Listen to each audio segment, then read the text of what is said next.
Hello students, I am Professor Navneet Kaur from EC Department, SIRT College, Bhopal. Today I will be taking lecture on subject digital communication. The topic of my lecture is companding. Companding is a non-uniform quantization. It is required to be implemented to improve the signal to quantization noise ratio of weak signals. The signal to noise ratio is an indication of the quality of the received signal. Ideally, we would like to have constant signal to noise ratio for all values of the message signal power.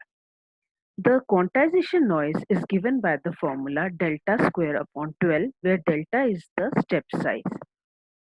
In uniform quantization, once the step size is fixed, the quantization noise power remains constant. However, the signal power is not constant, it is proportional to the square of the signal amplitude.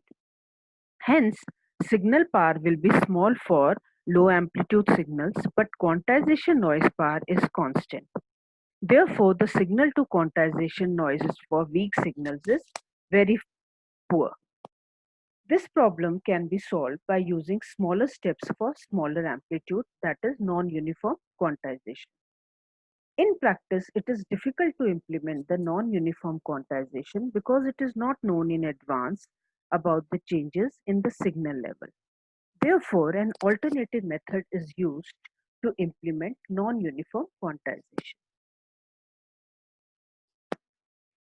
For achieving the results of non-uniform quantization, the output of the signal is enhanced more at low amplitudes than at high amplitudes.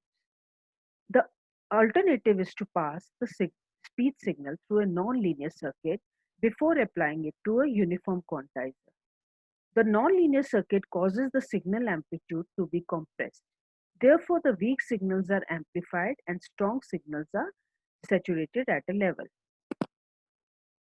So, this process is called compression because the high amplitude signal amplitudes are compressed, and the block that provides it is called as a compressor. At the receiver, exactly opposite is followed, which is called expansion. The circuit used for providing expansion is called an expander. The expander is connected between the decoder and the holding circuit at the receiver end. The compression of the signal at the transmitter and the expansion at the receiver is combined to be called companding. The process of companding is shown in the form of a block diagram. So here we can see that the input is given to the compressor and then the compressed signal is given to the uniform quantizer.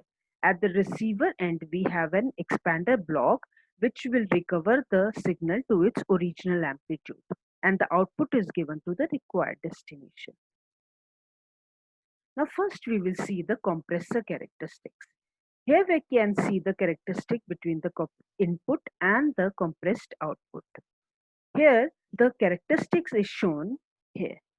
We can see that there is a higher gain to the weak signals and smaller gain for the high amplitude input signals. Thus, the low amplitude signals are artificially boosted to improve the signal to quantization noise ratio. The compressor is induced at the PCM transmitter before the quantizer block. Now here you can see the expander characteristics. This characteristic is exactly the inverse of the compressor characteristic. So the artificially boosted low amplitude signal by the compressor are brought back to their original amplitude at the receiver end. This expander block is connected between the decoder and the holding circuit. Now this is the combined companding characteristics.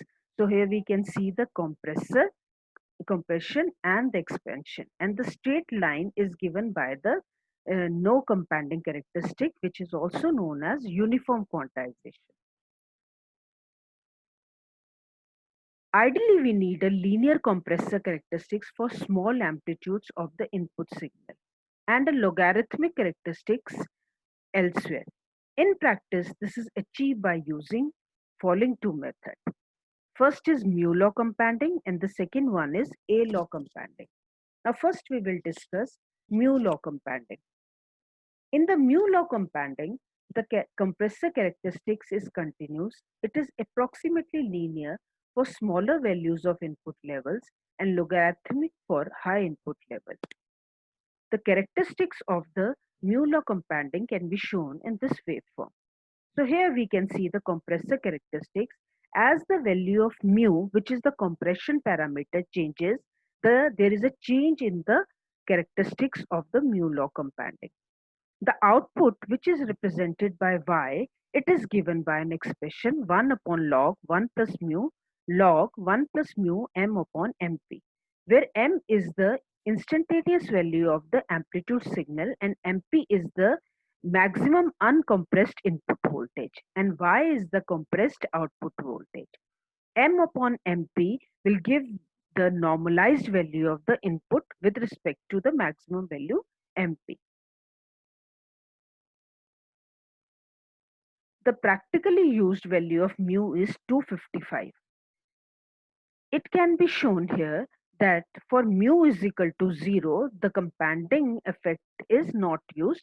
So it gives the result for non-uniform, it gives the result for uniform quantization. The mu law compounding is used, the mu law compounding is used in for speech and music signals. It is also used for PCM telephone systems in US, Canada, and Japan. Now we can see A-law compounding. The characteristics of the A-law compounding between the normalized input signal and the output is shown in this figure. So here A is the compression parameter. We can see as the value of A changes, there is change in the characteristics of the A-law compounding. So here the output voltage Y is given by the two expression for two ranges when normalized input signal power is between 0 and 1 upon A and when the normalized input signal is between 1 upon A and 1. Here the compressor characteristics is piecewise made up of linear segment for low input levels and logarithmic segment for high level inputs. A-law compounding is used for PCM telephone systems for European standard. In this figure, we can see that A is equal to 1 corresponds to uniform quantization. Practically, A is equal to 87.56 is used since it provides better nonlinearity for high-level inputs. Now, we will define the term dynamic range. Dynamic range is the range over which the output signal to noise ratio remains constant over an input signal power. It is the ratio of largest possible magnitude to the smallest possible magnitude other than 0 volt that can be decoded by digital to analog converter in receiver. The use of compounding allows signals with large dynamic range to be transmitted over facilities that have a smaller dynamic range capability. It is employed in telephony and other audio applications such as microphones and analog recording. Microphones have a larger dynamic range than is possible through a radio transmission. By decreasing the amplitude of the signal may be transmitted and then expanded at the receiver. This is all for today's lecture. Thank you.